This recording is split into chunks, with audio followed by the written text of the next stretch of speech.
Então, gente, vamos corrigir, então, o nosso exercício ali.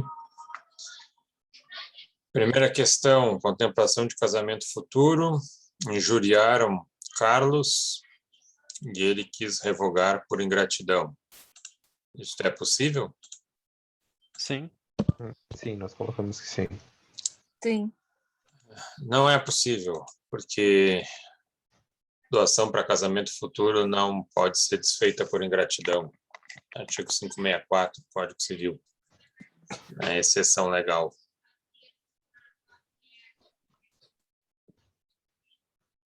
O legislador entendeu 564?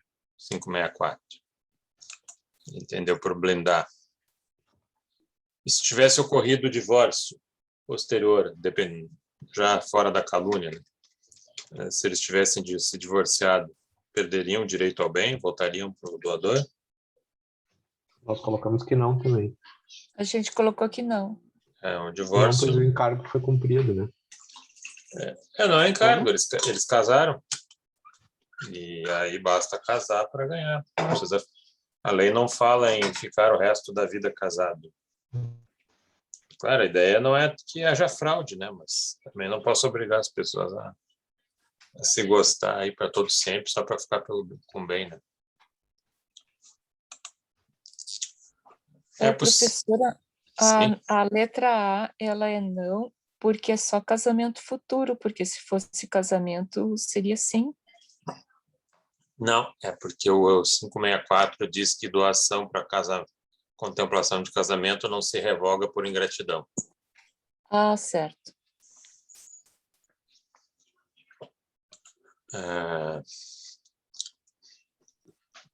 A 2, é possível o locatário purgar a mora no contrato de locação de imóvel residencial e evitar o despejo? Sim. Sim, artigo 62 da Lei do Inquilinato. Isso. Paulo é segurado da SA Seguros, se envolve como culpado em acidente de trânsito, com perdas, submetido ao bafômetro, identificado que havia ingerido bebida alcoólica. Isso é suficiente para a seguradora negar a cobertura? O que vocês acham?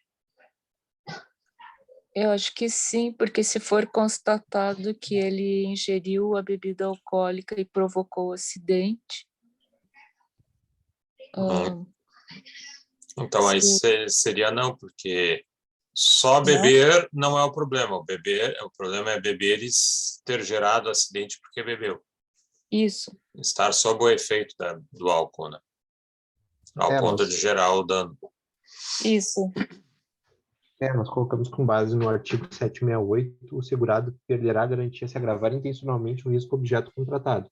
Somente não será descoberto se o acidente não for causado por ele. Ele até pode ter causado algum acidente, mas digamos que não tenha sido por motivo da embriaguez, entende? Qualquer outro teria causado esse acidente ali.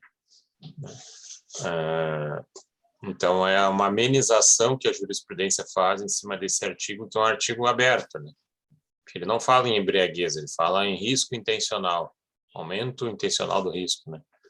E aí as companhias de seguro sempre dizem, não, se foi identificado que tinha ingerido, aí já não vai levar. Só que às vezes tu ingeriu muito pouco, né? O mínimo ali que tu ingeriu, que não faria diferença para o tipo de acidente que tem ocorrido. Passou no sinal vermelho e atropelou alguém. Bom, aí já começa a complicar.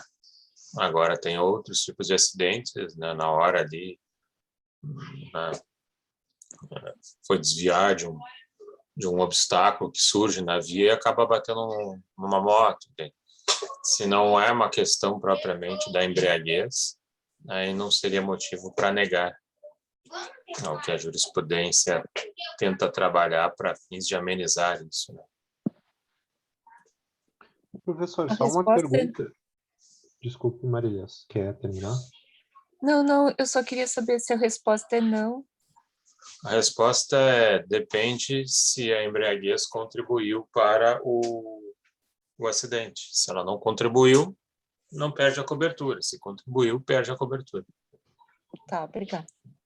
Professor, só voltando ali na questão anterior, o artigo 564 lá, não se revogam por ingratidão.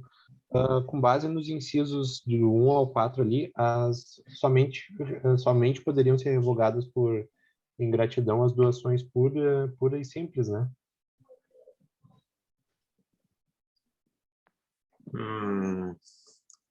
Eu não me lembro de todos os casos do 564, acho que ele fala em... As puramente remuneratórias, as oneradas com o encargo já cumprido, as que se fizerem em cumprimento de obrigação natural e as feitas para determinado casamento.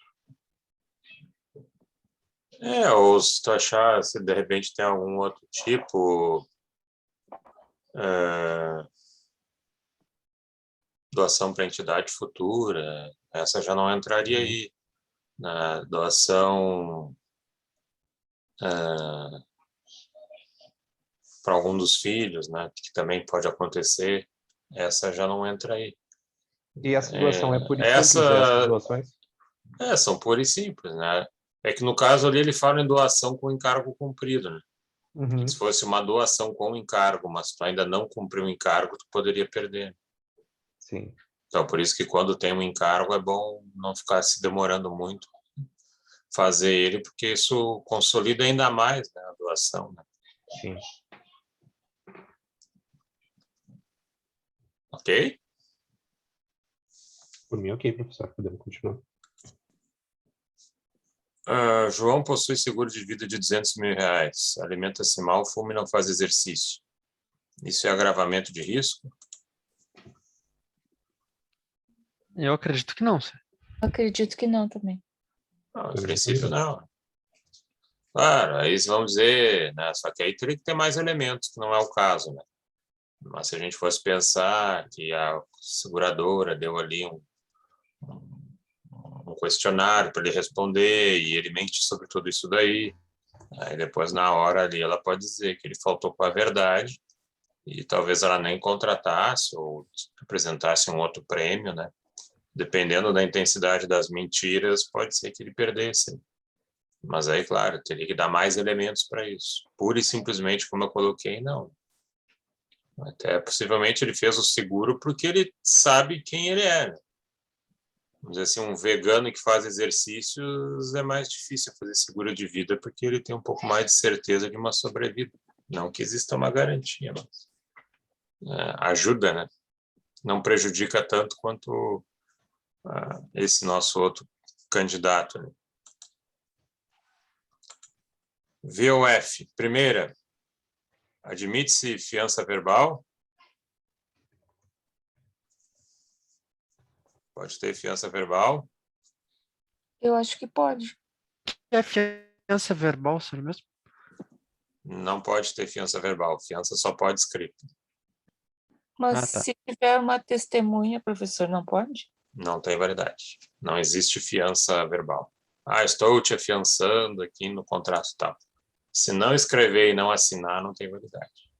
Porque ele é um contrato muito restritivo, né? Então, pelo menos como garantia do fiador é que ele tenha assinado, né? E não seja, daqui a pouco, aí submetido a uma análise para ver se ele deu uma fiança mesmo ou não. Ou apresenta assinado por ele ou não tem fiança. Para o fiador, ele também tem que ter uma renda que possa arcar já que o locatário venha a faltar com pagamento, o fiador também tem que ter uma renda, ou ele só tem que ter o imóvel? Ou ele tem que ter as duas coisas? Na verdade, fiador não precisa ter nada, é do interesse do credor pegar um fiador com capacidade financeira. Né? Mas nada óbvio se tu pegar um fiador que não tem nada, então não vai te adiantar para muita coisa. A ideia é a gente pegar fiadores aí que tenham pelo menos 2 imóveis. Né? Que é uma segurança a mais que a gente tem. Mesmo que ele ganhe bem, muitas vezes não pode executar, não tem como realizar a execução sobre o salário da pessoa. Né? O problema é que o salário de regra ele é empenhorável, né? Só consegue penhorar parte do salário quando é débito alimentar ou quando é questões, né, de pensão alimentícia ou às vezes até um empregado lá que tem direito ao salário. A segunda a primeira é falsa. A segunda, a fiança pode ser contratada diante da recusa do devedor. É falsa também. Aliás, é verdadeira. Eu não preciso da anuência do devedor para escolher quem vai ser o fiador. A 3. Para o locatário de imóvel residencial ser ressarcido pelas benfeitorias necessárias, isso tem que estar no contrato? Necessárias não. Necessárias não. Então, a V é falsa. A 4. Fiança conferida sem outorga de companheiro do fiador é totalmente ineficaz. 4 é? É verdadeiro. É falsa. Não, Companheiro não é esposa. mas não é considerado? Não. A lei fala em casamento. No caso da falta de outorga de esposa, ela é totalmente anulável. Se a união estável pega a parte do fiador dentro da união. A união estável é válida. Então, só se o marido ou a esposa assina que vale. Então, é falso porque não vale a companheira? A companheira não precisa assinar? É falso porque Tem que estar escrito se esposa? a companheira não assinar, não der o aval na fiança, pelo menos a metade do patrimônio que pertence ao fiador pode ser atingida. Se a esposa não assinou o contrato de fiança, não atinge nem a parte dela, nem a do fiador. Ou seja, o casamento está protegido mais do que a união mas não faz estável mais sentido, nisto né? daí. Então, senhora, então para atingir, tipo, se tu é casado e é fiador, só atinge metade do teu patrimônio? Se tu é casado e fiador e a esposa não deu aval, essa fiança não vai ter validade nenhuma se ela quiser anular. Mas se ela deu aval, só metade. Se ela deu aval, pode ser até que vá todo o patrimônio. Tá, então qual é o caso da metade que você falou? Metade é metade do companheiro. Entende? Se o sujeito é casado e não tem o aval da esposa, a esposa pede anulação da fiança e o credor não cobra nada. Nada, nada, nada. Nem dela, nem do marido dela, que é o fiador. Na união estável, você não tem ali o aval da companheira, aí o credor vai atrás para cobrar, aí a companheira diz, não, mas ele é totalmente anulável porque eu não dei o aval. Não, aqui união estável, a tua parte, ok, mas a dele vai. Então, de certa forma, é mais vantajoso nesse caso ter uma união estável do que... Não, é mais vantajoso estar casado. Porque se a esposa não der aval, o credor não faz nada com aquele casal. Ah, tá, eu confundi. É o contrário. Na verdade, gera uma insegurança para a união estável isso, né? Porque se o teu companheiro ou companheira ele for e fizer servir de fiador e não sem teu consentimento, mas sem que tu saiba, pode, enfim, ter o imóvel penhorado, né? Mesmo que não tenha a tua parte seja garantida, né? Mas o que acontece é que o problema da união estável é que tu tem uma série de condições para ela ser igual, só que ela não é igual porque ela não é formal. Um casamento tu anota num registro de pessoas civis. A união mas e a união estável tu estável não quando registra em lugar nenhum. Mas e o contrato de união estável que a gente vai no cartório? O contrato de união estável ele só fica sendo conhecido entre os companheiros. Porque o que tu faz no tabelionato, ele atesta a existência entre os envolvidos. O que tu faz no registro, tu publiciza para terceiros.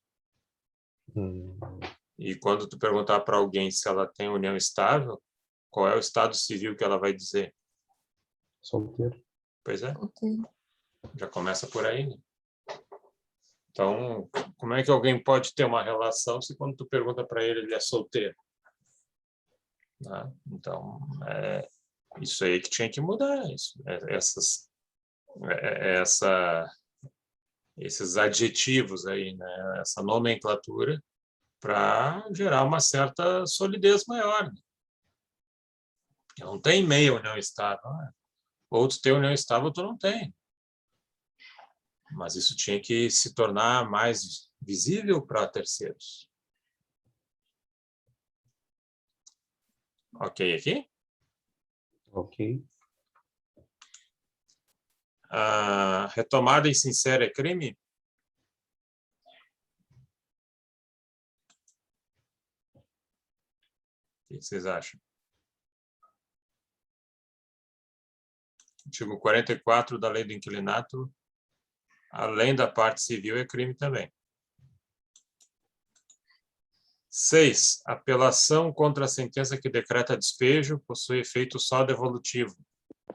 Certo ou errado? Acho que é errado.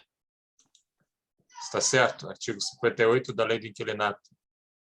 Ela decreta o despejo, tira o cara de dentro da casa. Se tu quiser, como credor, pode fazer execução provisória e retirar ele de dentro da 58 casa. do inquilinato? Exato. A 5 é qual, senhor? Ah? A 5 é 5. verdadeira? Ou A falsa? 5 é verdadeira. Ah, tá. E a 6 também? A 6 é verdadeira. A 5 é o 44 e a 6 é a 58 da Lei do Inquilinato. 5. A 7, rescisão antecipada de contrato de locação a pedido do inquilino por mudança de local de trabalho solicitada por ele. Certo ou errado? É verdadeiro, mas ele tem que comprovar, né? Na verdade, ela está errada, porque isso só valeria se a mudança fosse a pedido do empregador dele. Artigo 4º da Lei do Inquilinato. A Então é mudança falso. fosse o quê? A pedido do empregador dele. Olha, agora tu vai sair da Restinga, tu vai trabalhar lá na filial do Sarandi. Ah, não foi a pedido do Não, foi a pedido empregador? dele. Ali no certo. enunciado foi ele que pediu para sair. E a 8, o direito de preferência do locatário outorga apenas poder exigir indenização face ao locador. Eu acho que é falso. É falsa porque ele também tem o direito de comprar o imóvel, né? Adjudicar o bem. Sim. Senão não tinha muita graça também. E a 9, pedido administrativo de cobertura securitária suspende prazo de ação de cobrança de seguro. Pedido administrativo de cobertura securitária suspende o plano. É verdadeiro. Súmula 229 do STJ. Enquanto a operadora não der a negativa, o prazo não estará correndo e volta a correr pelo que ainda falta, na medida que ela disser que não vai fazer a cobertura securitária. Então é verdadeira? Falsa? A 9, ela é verdadeira. Súmula qual mesmo, senhor? 229 do STJ. 229 do STJ. Pode explicar um pouquinho melhor essa 9, É, professor? senhor, eu não entendi nada também. Quando tu tem um sinistro, tu faz um pedido de cobertura para a seguradora, né? Sim. Tu não sai já batendo, né? Teoricamente não sabe se ela vai negar ou não, pelo menos em alguns casos. E ela pode demorar 1 mês, 2 meses, 6 meses, fica naquela enrolação. Só que para tu pedir um seguro tem prescrição. A regra geral é 1 ano. Aí tu imagina, tu estaria esperando ela responder e o tempo passando e tu te agonizando, daqui a pouco tu nem espera resposta nenhuma e já entraria em juízo. Né? Então, o que a jurisprudência entende? Tu faz o pedido, aquele pedido freia o prazo.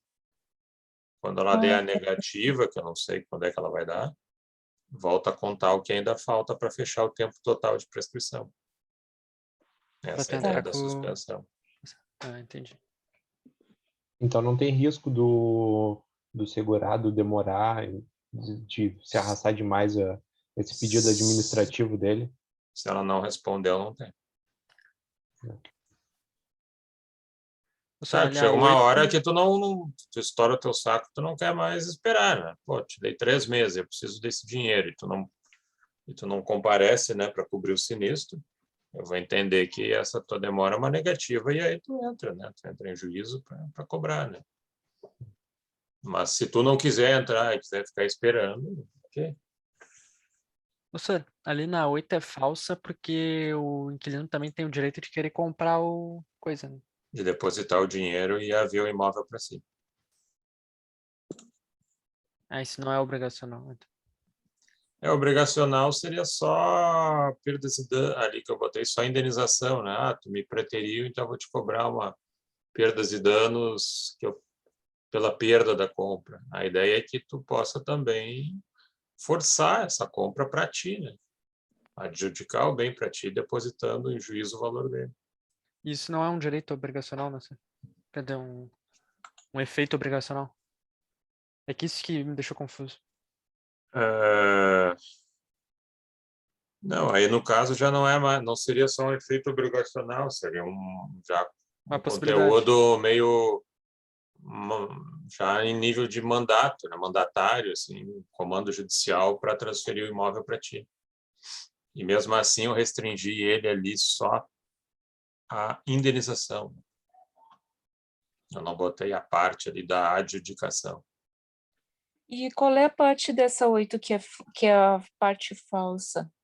Porque além de uma indenização, quer dizer, ou tu pede uma indenização ou tu pede a adjudicação. O que é adjudicação? A adjudicação é transferir o imóvel para ti. Vai Então, lá e aqui está deposita em juízo e o imóvel vem para ti.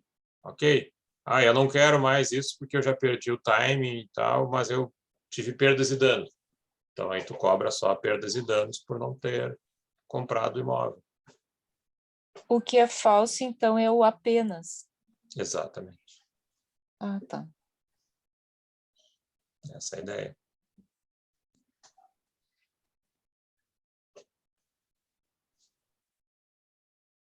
Ok aqui? A 7 é falsa também. A 7 é falsa. Artigo 4º da Lei do Inquilinato. Tá. É a pedido do Professor, empregador, não dele. e na 9, qual é o prazo depois que a gente tem a resposta da seguradora? Qual é o prazo daí para ingressar com uma ação? Depende da prescrição do teu seguro. Né? Se for ali 1 ano, né? Daqui a pouco tu demorou 1 mês para fazer o pedido. Quando vier a resposta, tu tem mais. Ah, o prazo é estipulado em cláusula. Não, o prazo é legal. É a lei que diz. Prescrição só existe em lei. Tá? No Brasil, para qualquer coisa. Só a lei pode prever prazo prescricional. E ali lá o 206 do Código Civil tem a regra geral de 1 ano lá para seguros. Né? Então, aí passou 1 mês.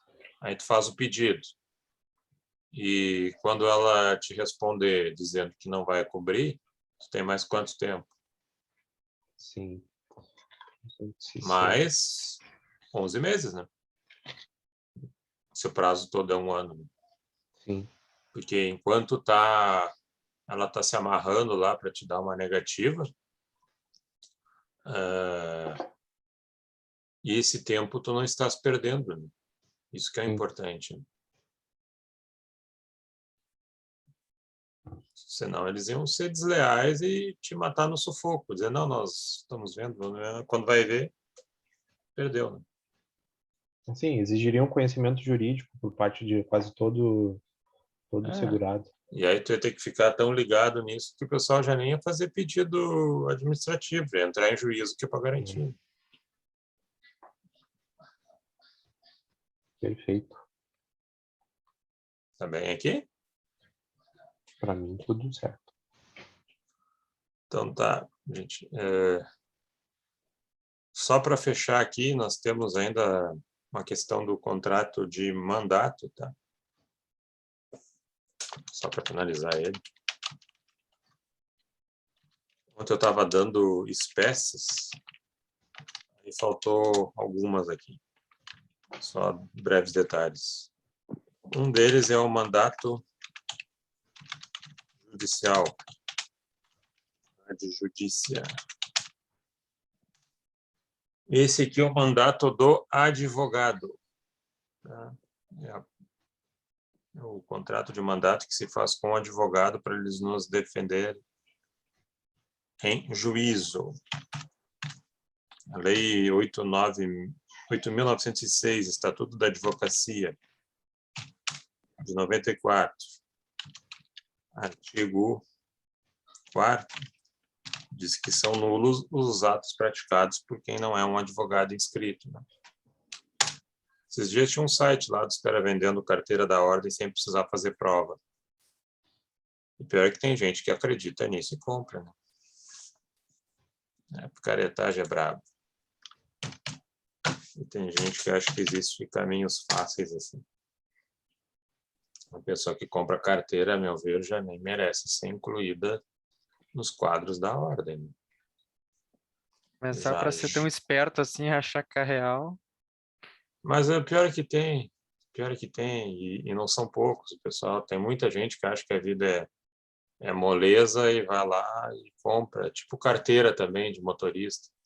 Vira e mexe, estão vendendo. Né? Por um tempo eles conseguem alguma coisa enganar, eu acho. Consegue. Psicopata Mas chega em qualquer consegue. fórum aí, eles não vão checar o teu número da OAB.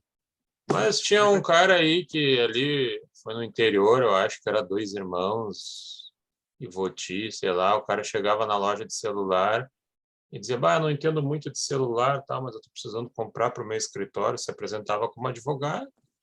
E aí eu olhava o celular e aquela lábia de psicopata, né, e tal, enfim. Eles, me leva lá no foro, né, daqui a pouco que eu vou estar lá para eu dar uma olhada. E a pessoa levava lá uns 5, 10 celulares. Pô, o cara está aqui no foro, na sala do OAB. Aí ele dizia, tá, então, deixa eu dar umas olhadas aqui nesse celular, eu vou ali fora falar com uns colegas meus ali. E a pessoa deixava. E aí ele fazia o quê? Dava no pinote. Entende? Quando o psicopata é um dos piores sujeitos que tem. Ele tem uma lábia terrível, venenosa, e é ele que vende isso daqui ou ele que usa isso daqui para enrolar os outros. E a cada 10 tiros que ele dá, ele derruba lá uns 7, 6. E aí é o lucro dele. É complicado isso. Já vi vários casos de falso advogado fazer processo e tocar ficha. A parte boa é que ele não roubou dos clientes, por incrível que pareça. Ele fez o processo, ganhou o processo e repassou aos clientes o que ele tinha ganho, o que era deles. Essa foi a única parte boa, mas ele era um falso advogado. Então, é brabo. É brabo. Às vezes eu não Diminuir sei a quantidade de crime que ele vai responder, pelo menos. Né? E às vezes faz só por prazer. Às vezes é o prazer de fazer o delito. Tinha uma outra lá no Hospital do Rio, era uma estudante de medicina maluca, uma mulher botou um estetoscópio no pescoço e saía zanzando pelo hospital, já se apresentando como médico. E tirava a foto e botava no Instagram, vou para mais uma cirurgia, vou para mais não sei o que. E ela nem podia fazer isso, estava nos primeiros anos de medicina. Bom, agora nem médica mais vai virar, porque aí pegaram ela, prenderam ela. Isso aí, olha, não é nem cadeia, hospício, sabe? Deixa lá no psiquiátrico forense 1 ano lá. Toca remédio para ver se melhora um pouco. Vou te dizer. E pior é que até serem pegos, eles vão agindo, né? Vamos deixar um rastro ali de ruindades. Tem um outro aqui, o mandato aparente, tá? Esse aqui é para proteger terceiros que negociam com o procurador. Às vezes até o procurador nem sabe que ele já não é mais procurador. Isso às vezes acontece com a gente. Teu cliente morre, ninguém te avisa. Aí 6 meses depois, 1 ano depois, tu consegue um contato com alguém. Diz, ele morreu no ano passado. Tá, o cara não avisou para ninguém que tinha uma ação judicial, não te deu retorno. Aí tu ficou agindo e nem sabia. Né? Mas tudo bem que tu agiu e preservou o direito dele. E às vezes um procurador nem sabe que o cliente dele morreu e está fazendo negócios e os terceiros estão fazendo negócio com ele. Isso é um caso. E aí a gente preserva esses negócios em prol dos terceiros, eles são válidos. Outro caso é você estar acostumado a fazer negócios com o procurador de alguém, esse procurador sabe que a procuração dele foi revogada, mas ele continua agindo e tu não avisa esse terceiro, que aquele procurador não representa mais.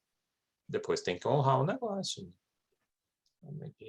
Tem que honrar essa boa-fé desse terceiro. Depois tem aqui, quando houver pluralidade de mandatários. Aí acontecem 4 figuras. Mandato conjuntivo, simultâneo, fracionário e sucessivo. Conjuntivo. Todos os procuradores devem assinar juntos, senão não tem validade o ato. Simultâneo. Qualquer procurador pode assinar sozinho e o ato tem validade. Fracionário. Cada procurador tem um poder específico. Um pode vender, um pode alugar, um pode fazer alguma outra coisa. O simultâneo é que um tem todos os poderes? O simultâneo, qualquer um pode agir sozinho para dar validade ao ato. É o caso do advogado. Tu pega lá, contrata o escritório, vem uma procuração lá com 10 advogados, qualquer um deles agindo sozinho está valendo. Um faz uma sustentação. Conjuntivo, todos têm que agir. Então, para vender um imóvel, os 3 procuradores têm que estar lá presente e assinar. Por quê? Porque dá mais segurança. Né? Quando é 3 agindo, dá mais segurança. O simultâneo qualquer um e o fracionário cada um tem um poder. Cada um tem poder. E o sucessivo é uma hierarquia. Tem o procurador 1, 2 e 3. Quer dizer, na falta de 1, passa para o 2. Na falta do 2, passa para o 3. Né? Tu faz uma hierarquia conforme for a tua confiança em torno deles. E o aparente? O aparente é o que parece, mas não é. Ele já não é mais um mandato. Já não tem mais eficácia daquele mandato. Mas continuam sendo celebrados atos com terceiros, acreditando que aquele mandato está vigente. E aí, em prol da boa-fé deles, a gente dá validade aos negócios realizados com eles. Então, esses são os mandatos para advogado. Não, o exemplo que eu te dei é o advogado que continua agindo no processo sem saber que o cliente morreu. Sim. O aparente, sim, tá. Tô falando do mandato judicial, o judicial é do advogado. Só o advogado tem jus postulante. Eu pensei que, tipo, a pluralidade de mandatários é uma Não. Até que eu botei ali 1, 2, 3 no chatzinho. Não sei se tu viu ali. Sim. Tá, botei ali espécies, mandei mandato judicial 1, depois o aparente 2, depois o pluralidade eu botei 3, para justamente deixar cada um na pluralidade de sua... mandatários é para quando é para um escritório inteiro, por assim dizer. É um exemplo disso.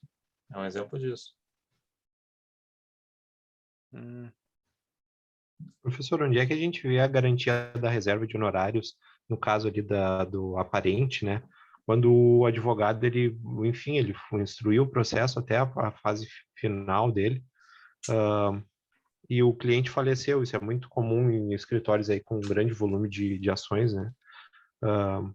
Existe por lei os percentuais definidos para cada fase do processo? Se tu faz um contrato com o teu cliente, em princípio está válido aquele contrato, né? Mas aí daqui a pouco ele te troca numa determinada fase, o juiz tem que analisar dentro daquilo que foi contratado de honorários o que seria realmente a tua parte diante desse contexto de avanço do processo.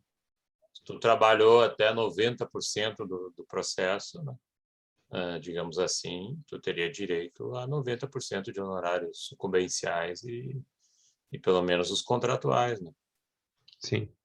Teria que, né? Claro que essa percentagem, quanto que ele trabalhou, nem sempre é tão fácil, tu vê, né? Às vezes pode ser um pouco mais complicado. Né? Sim. Aí depende qual foi a ramificação desse processo ainda. Sim. Porque às vezes também tu trabalha um processo inteiro, aí tu só toma pau e aí vem um outro lá, ganhei no recurso especial, sim, mas tu ganhou porque eu construí, né? Tu não começou o processo dali, né? Então, tem uma série de peculiaridades aí para discutir até onde vai, né? Como é que ele funciona exatamente? O sucessivo é uma hierarquia entre... Tipo, a hierarquia. Tu tens ali o procurador 1, o 2 e o 3. Se o 1 não estiver presente, passa para o 2. Se o 2 não estiver presente, passa para o 3. Ah. Não é do tipo, não tem o 1, tá, vamos lá para o quarto. Não, tem gente antes dele. Tá. Então, só lembrando, tipo, o mandato judicial e esse de pluralidade de mandatários é só um advogado só ou para vários. É basicamente isso. O 3 ele serve para qualquer daqueles que eu já falei, só que ele apresenta 2 procuradores. E no 1 só um. O 1 também, né? O 1 é uma estrutura, mandado, é uma ação dentro de juízo, mas esse 1 pode ter mais de um procurador. Então, quer dizer, ele pode ser um mandato judicial simultâneo. Tá? Okay. Se tu tem mais de um advogado, tu tem um mandato judicial simultâneo.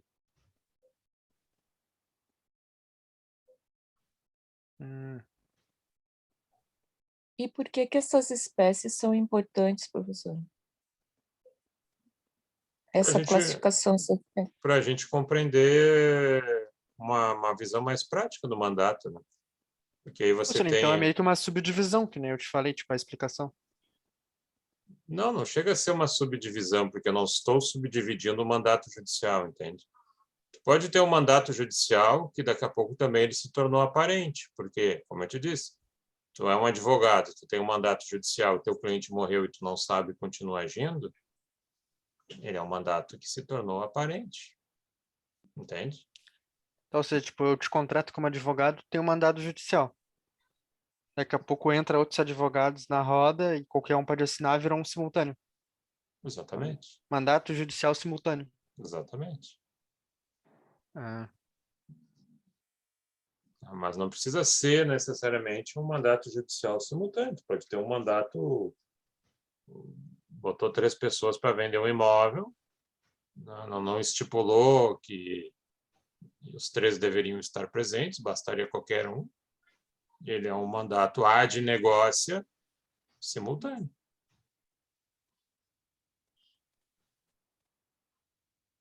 Basta qualquer um deles estar presente para assinar e validar o negócio. E tem que ficar especificado? O quê?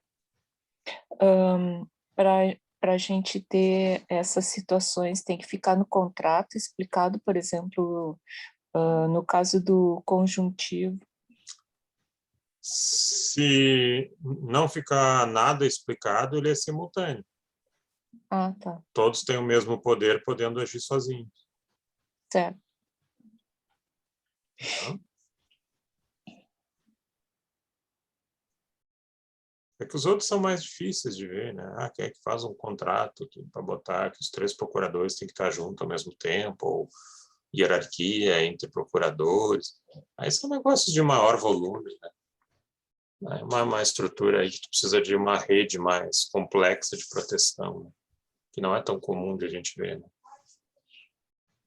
É que normalmente, quando tem um escritório, tem vários advogados, a pessoa conversa com um advogado e normalmente é aquele que atende aquele cliente. Não quer dizer, às vezes um escritório mais com uma estrutura maior, tu vai falar com um advogado e quando tu vai ver é um outro que está assinando. Até porque, eu tenho aquele lá, que ele é o dono do escritório, quando vê quantos clientes tu tem. Eu tenho 3.000 clientes. É impossível para uma pessoa sozinha dar conta de tudo. Tem coisas ali que estão acontecendo que ele não sabe, mas ele tem garantia porque ele contratou um pessoal que é competente. Mas ele não tem a menor capacidade de perseguir todos os processos. Ele teria que ter uns 3, 4 clones. E nem assim. E nem assim. É o inferno, é o WhatsApp tocando, Não, hoje em dia, com as redes sociais, tu te acabou. O WhatsApp, ele te consome o dia inteiro, tu só fica ali dando informação de processo. Não dá nem para olhar. Não dá nem para olhar. Ignorar. Se você tem um escritório com 3.000 processos, pode botar na conta aí pelo menos 10 funcionários e trabalhando no limite. Tem que montar uma rede de telemarketing, professor, que daí fica só respondendo. Alguém só para responder. Não, na verdade, às vezes tu põe um advogado só para atender as pessoas. E a função dele é olhar lá, tá assim, tá assado. Se a pessoa quer algo mais complexo ali, aí ele passa para o advogado que realmente está cuidando do caso. Que esse tem informações outras, né? Às vezes tu só tem perguntas do dia, como é que está o processo? Tu só põe, tá assim. Aí depende de quem está falando. Né? Aí isso vai dar margem para a tua estrutura. Agora, claro, a advocacia sozinha não existe. Pode esquecer, isso aí nem... Isso aí, se algum dia existiu, está no passado. É inviável.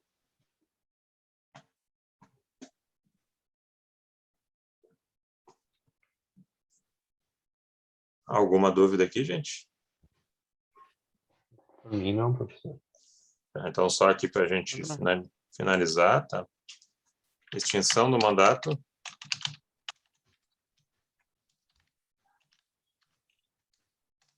Outro tópico, tá? Primeiro caso, revogação. Revogação, o mandante tira os poderes do mandatário, tu manda uma carta revogando os poderes dele.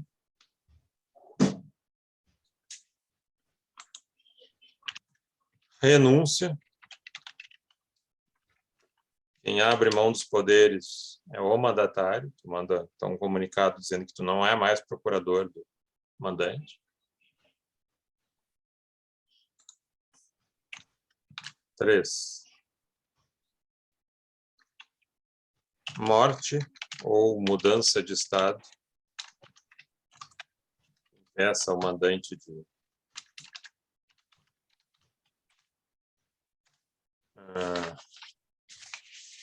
manifestar sua vontade.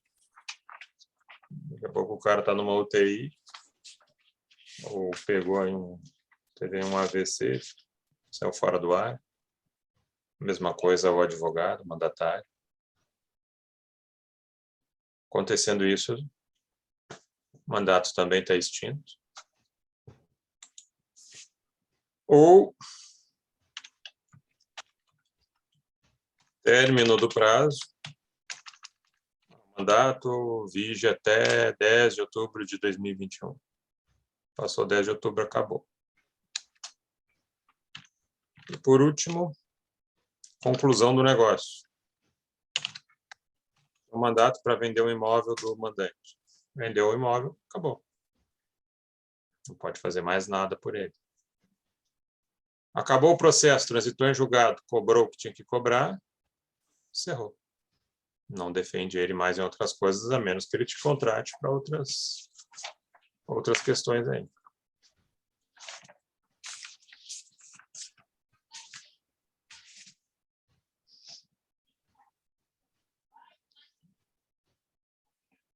Ok aí, gente? Ok. Ok. Então tá. Tudo certo. Semana que vem nós não temos aula, tá? Quer dizer, a aula é a prova. Ela fica liberada lá de 13 a 15 para vocês. Aí vocês postam lá no linkzinho. Vai umas instruções para botar só as respostas. E nós não temos aula de Zoom. Tá, ok. Aí a gente As vai... questões vão ser objetivas? É parecido com essas aqui. Parecido com essas que nós fizemos. Certo. Aí. Tá bem? Então, até sem ser semana que vem. Na outra, também qualquer coisa, Só manda aí lembrando, pelo... conclusão é do processo, né? Conclusão do Conclusão sempre processo. sim. Ou de um negócio. Né? É um procurador para vender um imóvel teu, vendeu o imóvel, acabou. Contratou um advogado para fazer um processo, encerrou o processo. Acabou. Fim de jogo. Ok. E aí, sem ser semana que vem a outra, a gente volta para as aulas normais, mas também se tiver alguma dúvida, mandem ali no Moodle, né, que aí a gente vai conversando. Próxima Professor, semana de presencial é quando mesmo? Sem ser semana que vem a outra, porque essa semana que vem aí é de prova da P1. Não, tô quando falando que vai ser? presencial, sério. Eu tô falando presencial, tipo, Não, presencial Só é início de final do mês. novembro? É final do mês, tem mais uma presencial. Ah, tá. Professor, quando que vai ser postada a prova? No dia 13. No dia 13. No dia 13. E aí tem 3 dias. Para fazer Tá. e postar lá. Tá. 14, 15, 16. Certo. De 13 a 15. De 13 a 15.